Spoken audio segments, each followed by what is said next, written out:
Shalom, shalom, amis téléspectateurs. Nous sommes heureux de vous accueillir sur ce numéro de Tête à Tête. Et nous avons le plaisir aujourd'hui de recevoir l'apôtre Médard Mambenda.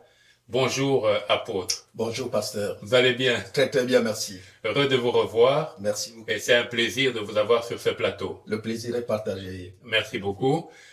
C'est un homme de Dieu qui traverse les continents et aujourd'hui, nous l'avons. Alors, soyons prêts pour qu'ensemble nous ayons un petit tête-à-tête. Pasteur, pouvez-vous vous présenter à nos amis téléspectateurs, s'il vous plaît? Oui, je suis le pasteur Médard Mambenda. Je suis leader du ministère Goshen International. Actuellement, au niveau de notre ministère, nous avons 5 églises au niveau du Gabon et puis nous avons lancé aussi une église au niveau de Paris. Voilà. Et je suis marié, père de beaucoup d'enfants. Ça, c'est important. Comme vous pouvez le voir. C'est important. Merci beaucoup.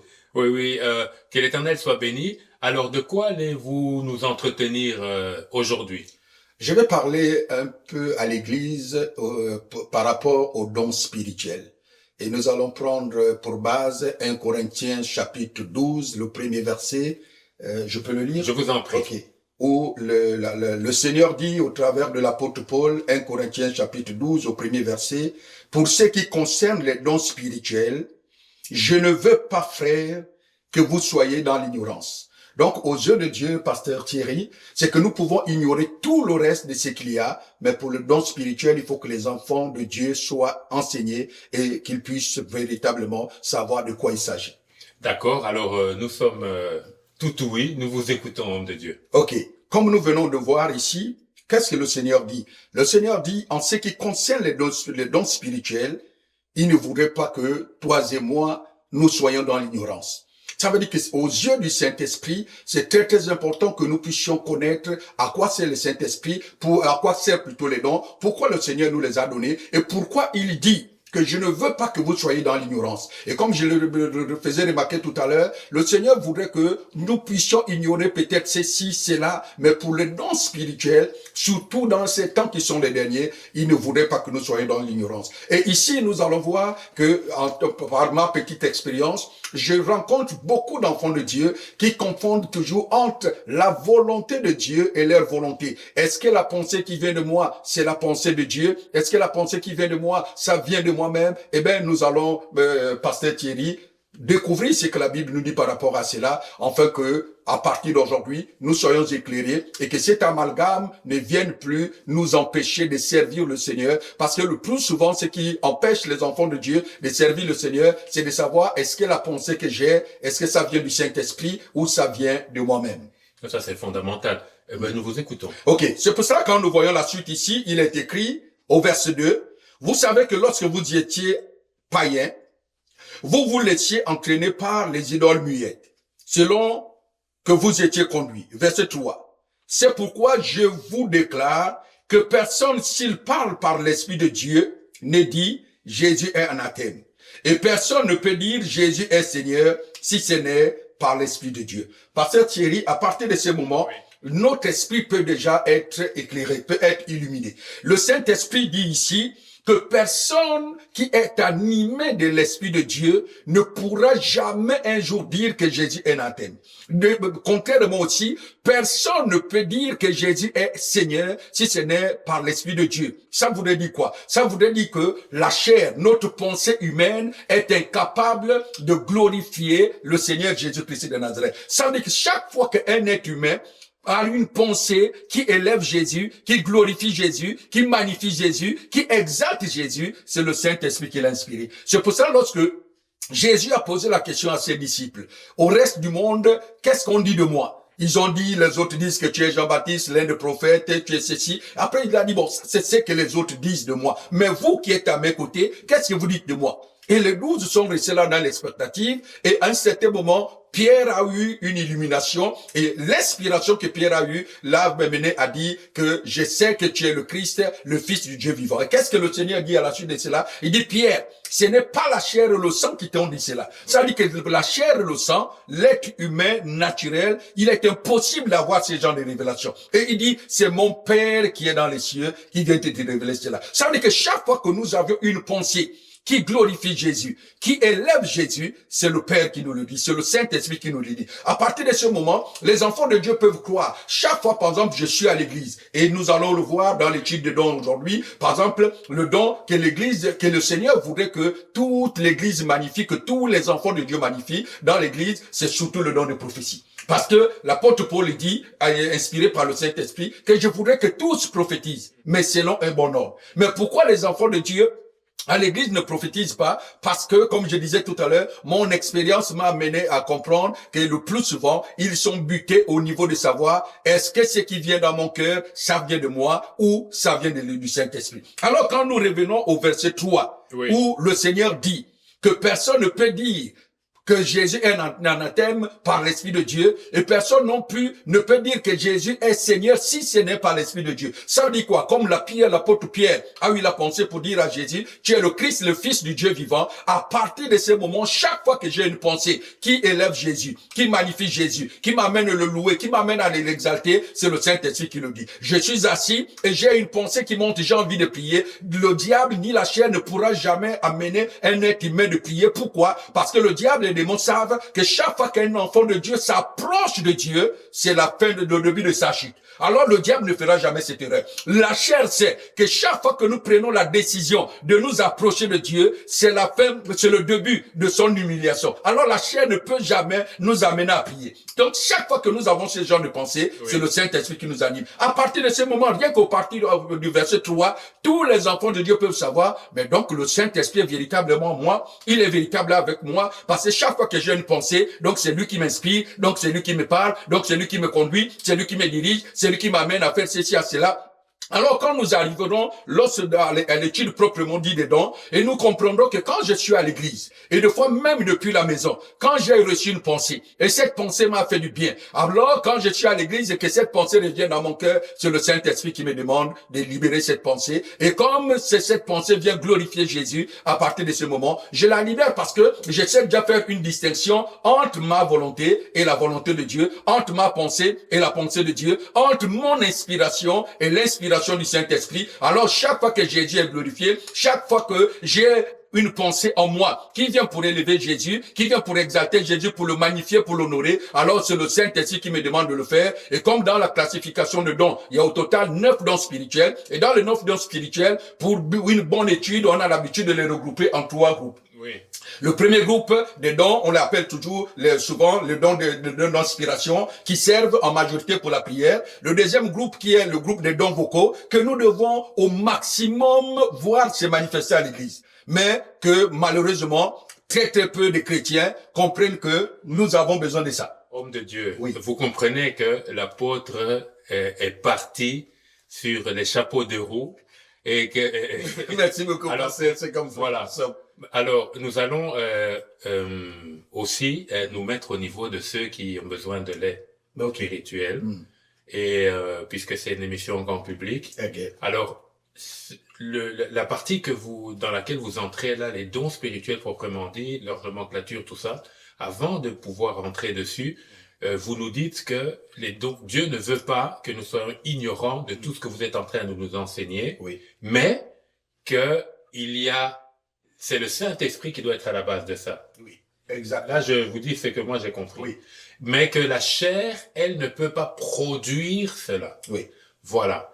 Alors, à partir de ça, vous nous dites que nous devons faire attention maintenant à pouvoir les exercer dans le culte, et vous nous parlez maintenant des dons spirituels. Alors, je vous en prie, allez-y et donnez-nous un peu cette nomenclature des 9 dons, et je vous en prie, vous pouvez continuer dans votre message. Ok, merci beaucoup, pasteur. Merci beaucoup. Donc, je vais revenir un peu à la lecture pour que nous soyons tous sur un même piédestal. Oui. À partir du verset 4, le Seigneur dit ceci. Il y a diversité de dons, mais le même esprit. Donc, il y a beaucoup de dons. Et je voudrais, pasteur Thierry, signifier à tous les enfants de Dieu que dès que nous sommes nés de nouveau, chaque enfant de Dieu qui a confessé Jésus comme Seigneur ou Sauveur a au minimum en lui un don spirituel. Ils sont automatiquement. C'est déjà là. C'est déjà là. Le jour que nous naissons de nouveau, Dès que nous naissons de nouveau, après avoir confessé Jésus comme Seigneur et Sauveur, le Saint-Esprit vient habiter en nous. Et quand le Saint-Esprit vient habiter en nous, il est écrit que c'est le Saint-Esprit qui nous accorde les dons. Donc, il vient avec les dons, et les dons, il les distribue à chacun selon la mesure de la foi, selon la capacité, selon qu'il voit. Je ne sais pas si nous pourrons en arriver là. Et plus tard, pasteur Thierry, les chrétiens vont se rendre compte que lorsque nous sommes, par exemple, remplis du Saint-Esprit, le Saint-Esprit peut nous utiliser dans la manifestation des 9 dons spirituels. Mais, ce qui est sûr et certain pour chaque enfant de Dieu, dès la naissance, le Saint-Esprit accorde au minimum un don, d'autres 2, d'autres 3, selon ce qu'il voit de toi, selon ce qu'il sait que tu peux produire. C'est là, comme la parabole des talents, où le Seigneur a donné à un 5 talents, à l'autre 2 talents, à un 3. Et la Bible déclare que le Seigneur savait la capacité de tous, des uns et des autres. Et c'est ce que le Saint-Esprit fait. Donc toi qui peut-être que jusqu'à maintenant tu ignorais que tu as le don spirituel, en toi il y a au minimum un don spirituel. C'est pour ça dans cette étude-là, l'apôtre Paul dit, animé par le Saint-Esprit, dit, tu peux aussi aspirer dans le meilleur. Ça veut dire que même le don que tu n'as pas, et que tu voudrais exercer, il suffit de le demander et le Seigneur va te le donner. Priez, que j'ai besoin de te servir dans la manifestation de tel don et le Seigneur va te... Vous étiez en train de nous expliquer les 3 catégories de dons. Oui, c'est ce que nous allons lire. Le verset 5 dit, diversité de ministères, mais le même Seigneur. Ça veut dire que le don spirituel, c'est le Saint-Esprit qui le donne. Les ministères, c'est Jésus qui le donne. Et pour terminer, il dit, diversité d'opérations, mais c'est le même Dieu qui opère tout et en tous. C'est-à-dire que le don du Saint-Esprit, c'est les dons, c'est le Saint-Esprit qui le donne. Les ministères, parce que nous avons 5 ministères, l'apôtre, prophète, évangéliste, pasteur et docteur. Ça, c'est Jésus-Christ de Nazareth qui le donne. Mais l'opération, la manifestation de tout cela, c'est Dieu qui opère dans la vie de tout un chacun. La différence entre les ministères. Voilà. C'est le Seigneur, Dieu qui l'opère. Le verset 7, il dit, or à chacun, la manifestation de l'Esprit est donnée pour l'utilité commune. Or, à chacun, ça veut dire que le Saint-Esprit a donné à chacun au minimum quelque chose pour manifester sa gloire pour l'utilité commune. Verset 8. En effet, à l'un est donné par l'Esprit une parole de sagesse, à un autre une parole de connaissance, selon le même Esprit, à un autre la foi, par le même Esprit, à un autre le don de guérison, par le même Esprit, à un autre le don d'opérer des miracles, à un autre la prophétie, à un autre le discernement des esprits, à un autre la diversité des langues, à un autre l'interprétation de langues. Un seul et même Esprit opère toutes ces choses, les distribuant à chacun en particulier comme il veut. À chacun, le Saint-Esprit a déjà distribué ses dons. Personne n'est mis de côté. Personne n'est mis de côté. De la même manière que dans la chambre haute du mont des Oliviers, le jour de la Pentecôte, il y avait une langue pour chacun des 120 qui étaient là. De la même manière, dans l'église, tous ceux qui sont nés de nouveau, le Saint-Esprit a déjà donné au minimum un. Il a déjà distribué cela. Dès que vous rentrez dans le royaume, ça, c'est garanti d'office dès la première instant que vous êtes né. C'est une responsabilité aussi. On peut pas avoir un don et ne rien faire. C'est pour cela que les enfants de Dieu sont responsables. Nous sommes conviés à faire partie de la plus puissante et grande armée de l'univers, dont Jésus-Christ de Nazareth est le général, et nous sommes les soldats. Gloire à Dieu. Homme de Dieu, les 3 catégories. Vous disiez qu'il y a ceci, il y a ceci, il y a cela. Merci beaucoup. Pasteur Thierry, je viens de lire ici la classification des 9 dons spirituels. Oui. Je disais, pour une bonne étude, ces 9 dons spirituels, nous allons les découper en 3 groupes. Le premier groupe, on appelle ça le groupe d'inspiration. Oui. Le groupe d'inspiration qui sont le don de la parole de sagesse, le don de la parole de connaissance et le don de discernement des esprits. Le plus souvent, ces 3 dons, c'est les dons que le Seigneur a donnés à ses enfants pour la prière. C'est pour ça que ça s'appelle les dons d'inspiration. Donc, ça nous amène à comprendre autre chose par rapport au développement que nous allons faire tout à l'heure. Le deuxième groupe de dons, c'est le don des dons vocaux. C'est le don de prophétie, le don de parler diverses sortes de langues et le don d'interprétation de langues. Le troisième groupe, c'est le groupe des dons de puissance, les dons que nous devions manifester pour révéler la puissance de Dieu, qui sont le don de foi, le don des miracles et le don des guérisons. Et dans le premier groupe, le groupe des dons d'inspiration. Ça fait 9. Ça fait 9. Ouais. Chaque groupe a trois dons. Dans le premier groupe, le groupe des dons d'inspiration, à mon niveau, et selon la plupart des exégètes de la parole, le don le plus important est le don de la parole de sagesse. Dans le deuxième groupe, dans le groupe des dons des dons vocaux, le don le plus important est le don de prophétie. Et dans le troisième groupe, le don de puissance, et c'est là où, bien aimé, les enfants de Dieu vont se rendre compte, donc voilà, là où nous passons à côté. Parce que tous les chrétiens veulent les miracles, les guérisons, alors que dans les dons de puissance, le don le plus important, c'est pas le don des miracles, c'est pas le don des guérisons, mais c'est le don de foi. C'est pour ça que beaucoup de chrétiens ont déjà expérimenté un jour que quand ils prient le foi pour de l'autre personne, les gens sont guéris, mais quand c'est eux-mêmes qui sont malades, ils n'arrivent pas à se guérir. Mais qu'est-ce qui fait que la parole de Dieu déclare que la foi vient de ce qu'on entend, ce qu'on entend vient de la parole de Dieu, mais il y a aussi un don de foi. C'est pas une contradiction, bien que la Bible en parle. Non, c'est pas une contradiction. Il faut, nous allons en parler quand nous allons aborder les dons de puissance, parce que ici, la puissance en tant que don, comme on dit, c'est un don que le Saint-Esprit donne. Mais il y a la puissance maintenant que nous développons par la communion avec le Seigneur. Wow. Ça, c'est deux choses différentes.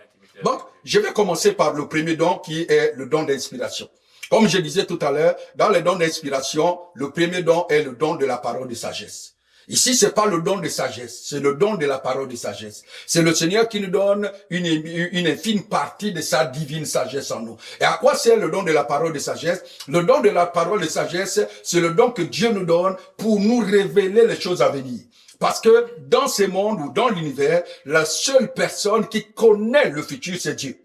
Le diable connaît le passé, il connaît le présent. C'est pour ça que quand vous rencontrez un faux prophète, quelqu'un, les gens qui punis le jour d'aujourd'hui partout, ils peuvent vous parler du passé, voilà. Ils peuvent vous parler du passé, ils peuvent vous parler de votre présent, c'est ci, c'est là, mais rentrez dans le futur. Le Seigneur dit à Isaïe qu'il y a que moi qui peux me révéler le futur. Le diable ne connaît pas le futur.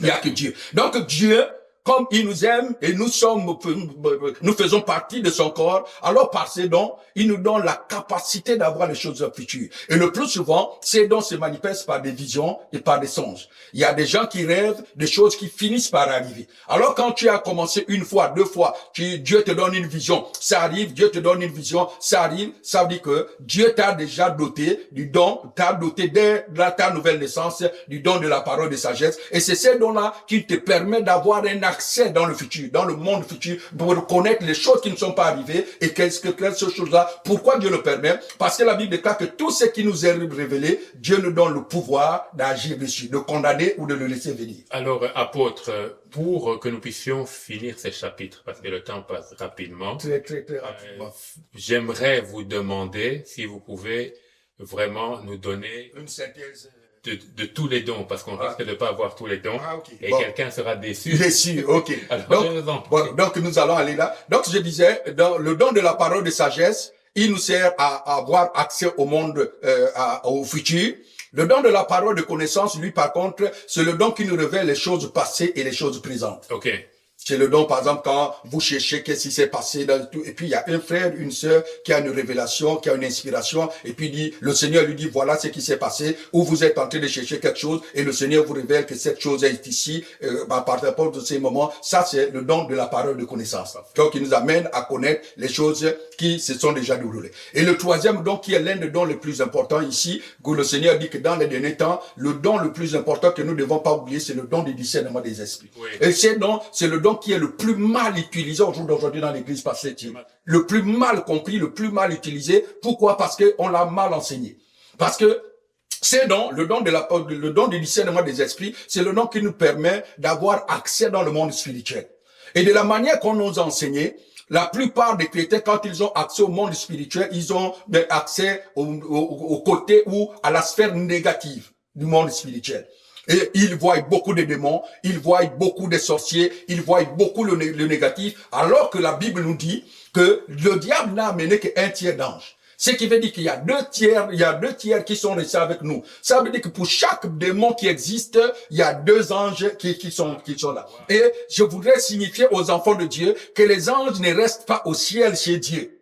Les anges sont sur la terre avec nous. La Bible déclare dans le livre hébreu que ne sont-ils pas tous des esprits au service de Dieu, mais envoyés vers nous qui devons hériter de ces saluts. Et quand Dieu avait ouvert les yeux à Jacob, Jacob a vu qu'il y avait une échelle qui partait de la terre au ciel. Et qu'est-ce que les anges faisaient? Les anges partaient de la terre pour monter au ciel avant de descendre. Donc, Ça veut dire que Dieu n'a pas besoin de là-bas. C'est pour ça, à Gethsemane, Jésus a dit, il était possible que je demande à mon Père de me donner 12 légions d'anges et il me le donnerait parce que il savait qu'ils étaient avec lui là. Mais je voudrais faire une distinction très très importante. Un enfant de Dieu n'a pas le droit de prier les anges.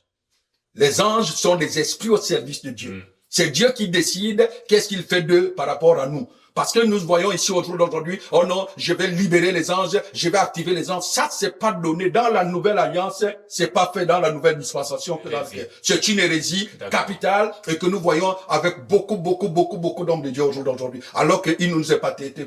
C'est le Seigneur qui décide qu'est-ce qu'il va faire de ceci et de cela. Et j'ai l'habitude, quand j'enseigne cela à l'église, de dire, est-ce que vous savez que quand vous partez de la maison, de chez vous, pour arriver à l'église, assurément que la moitié des chrétiens ont rencontré au minimum un ange sur leur chemin. Pourquoi? Parce que nous enseignons que les anges, c'est des êtres qui marchent avec des ailes. Donc, tant que je ne vois pas quelqu'un avec les ailes, je n'ai pas d'accord. Non, les anges sont des envoyés de Dieu. Quand Dieu veut vous le révéler, il se présente à vous comme le pasteur Thierry. Pour la petite histoire, je vais aller un peu vite parce que je sais que le temps est contre nous. Un jour, il y a quelques années, j'étais ici au Québec et une maman m'appelle disant que elle était malade. Et je suis venu chez elle, j'ai prié pour elle et le Seigneur l'a guéri. Et puis je suis là. Je dis, mais maman, oh oui, pasteur, mesdames, vraiment merci. Depuis que hier tu es passé à la maison pour prier pour moi, vraiment, je suis complètement guéri. Là, j'arrive à marcher et j'ai compris que ce n'était pas moi. C'est Dieu qui a envoyé son ange, qui a pris ma vie pour aller accomplir. Ce sont des choses qui sont des choses bibliques. Et Dieu en parle. C'est pour ça que l'église primitive était tellement habituée aux anges que quand Pierre est venu cogner à la porte là où les chrétiens étaient en train de prier, la servante Rhode est venue ouvrir la porte, elle a vu Pierre dans l'expectative, elle a refermé la porte, elle est allée dire aux autres qu'il y a Pierre qui est là. Qu'est-ce qu'ils ont dit? C'est pas Pierre, c'est son ange. Donc ils avaient l'habitude de savoir que l'ange peut prendre la figure de Pierre, peut prendre la figure. Revenez dessus, c'est-à-dire l'église primitive était tellement habituée à la présence du surnaturel de Dieu que les choses étranges n'étaient pas étranges. Ça c'est vrai. Qu'est-ce qu'il fait? Il suffit tout simplement, c'est la connaissance. C'est pour ça que Jésus a dit, en prenant la parole d'Osée, mon peuple périt parce qu'il manque la connaissance.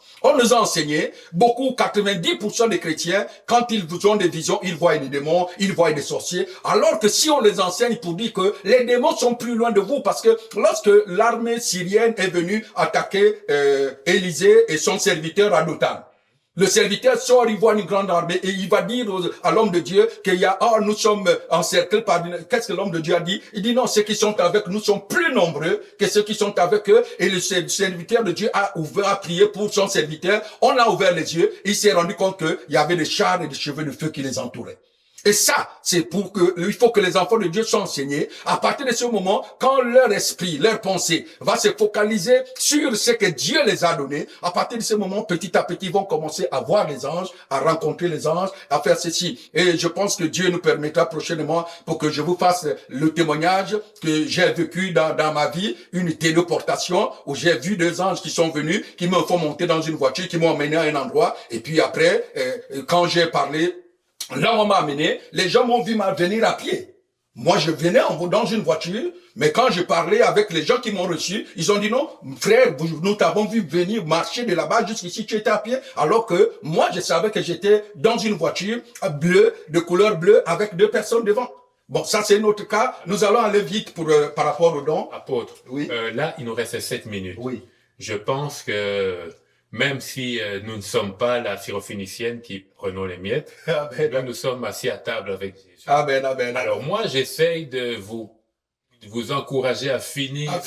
Mais au fait, je sens que Dieu nous conduit dans le surnaturel. Le Seigneur veut que nous puissions vivre dans le surnaturel, dans notre naturel. Alors, nous n'avons plus que 6 minutes. Je pense que au lieu de terminer cet enseignement, très certainement il y aura un numéro 2. Oui. Concrètement, puisque vous avez lu puisque vous avez lu au début 1 Corinthiens 12 qui dit pour ce qui concerne les dons spirituels, je ne veux pas que vous soyez dans l'ignorance. Maintenant, concrètement, pouvez-vous dire à nos amis téléspectateurs que devons-nous faire pour vivre c'est que le Seigneur vous a fait faire comme expérience, c'est que l'apôtre Pierre a vécu, vivre la puissance de Dieu, la manifestation de la gloire de Dieu, mais dans notre vie de tous les jours. Pasteur Thierry, il est très très important que, en tant qu'enfant de Dieu, que nous comprenons tous que Dieu nous a rendu les choses tellement faciles que l'homme a voulu les compliquer. Parce que la première chose dont nous avons besoin pour vivre le surnaturel, théoriquement même, Pasteur Thierry, le surnaturel dans la vie de l'Église, dans la vie d'enfant de Dieu devait être notre naturel. Nous devons vivre le naturel, pour nous devait être surnaturel. Pourquoi? Parce que le Saint-Esprit vit en nous. Nous sommes le temple du Saint-Esprit. À partir du moment que nous sommes le temple du Saint-Esprit, nous devions vivre les œuvres. C'est pour ça dans la Bible, sur les 66 livres que nous avions dans la Bible, il y a un seul livre qui n'a pas de conclusion, c'est le livre des Actes des Apôtres. Amen. Théoriquement, on devait appeler ce livre le livre des actes du Saint-Esprit, parce que jusqu'à aujourd'hui, ces actes continuent à manifester avec nous. Et ce qui est bien, Pasteur Thierry, par rapport à ta question, pour vivre le surnaturel tous les jours, nous avons besoin de connaissances. La base scripturaire, c'est la connaissance. Si je connais que je suis Canadien, à partir de ce moment, je ne vais pas gratter la tête par rapport à mes droits.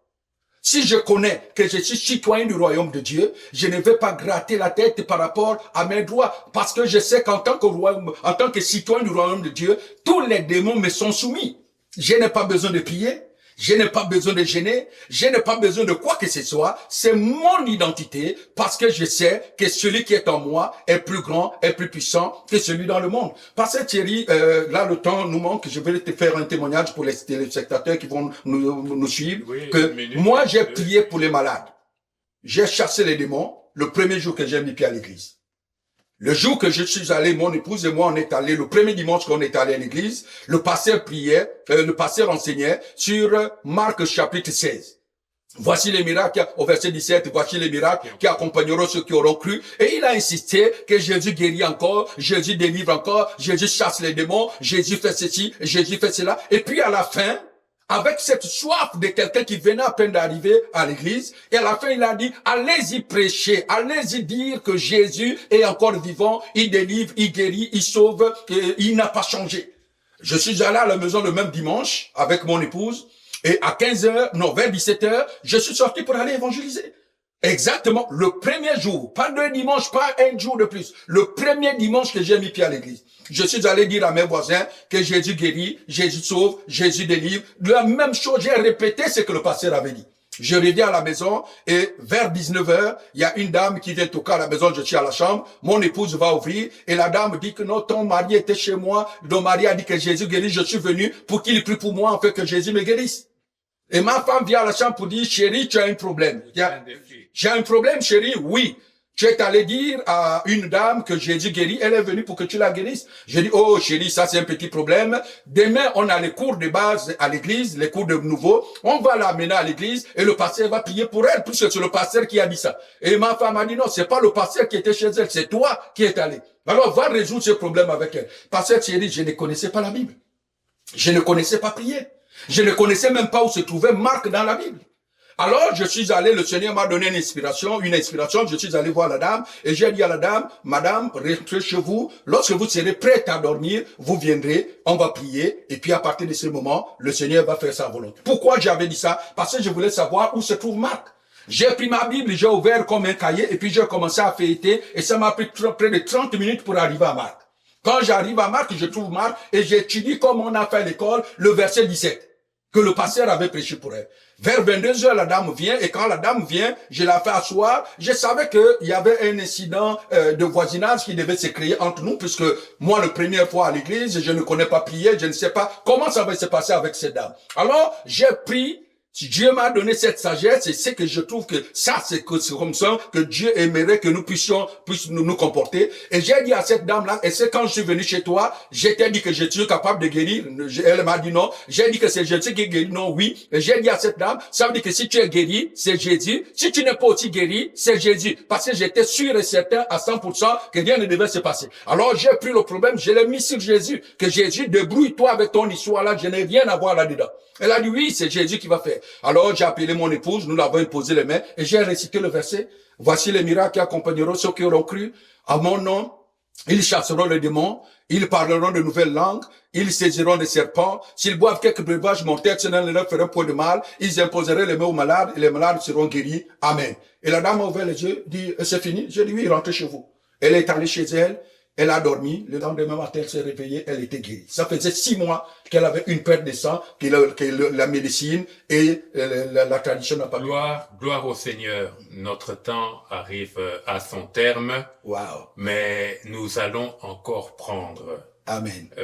cette parole au mot comme vous l'avez fait pour cette dame. Quelqu'un vous regarde et aimerait très certainement recevoir quelque chose. Bien-aimé, mets ta main là où tu as mal. Le Seigneur dit, au revoir aux téléspectateurs. Mets ta main avec foi et crois que Jésus n'a pas changé. Père, je te bénis. Sur la base de cette parole, je viens, Seigneur, oh Dieu, Papa, en un commun accord avec ton serviteur, ta servante. Selon qu'il est écrit que si 2 personnes sur la terre s'accordent pour te demander quoi que ce soit, cela leur sera accordé par toi, notre Père qui est dans le ciel. Je commande à tout esprit de maladie, je commande à tout esprit d'infirmité, toute autorité, toute principauté, toute domination, tout esprit méchant dans le lieu céleste qui est à l'origine des indispositions dans le corps de mon frère et de ma sœur, de libérer maintenant au nom de Jésus-Christ de Nazareth. Je t'envoie dans le lieu aride, dans le nom de Jésus. Père, par ton onction, je proclame la guérison dans la vie de ton serviteur. Au nom puissant de Jésus-Christ de Nazareth, ton Fils, nous prions et nous le recevons par la foi. Amen. Amen, amen. Chers téléspectateurs, nous venons de recevoir le ministère de notre frère, l'apôtre Medar Mambenda. Vous voyez en ce moment ces contacts.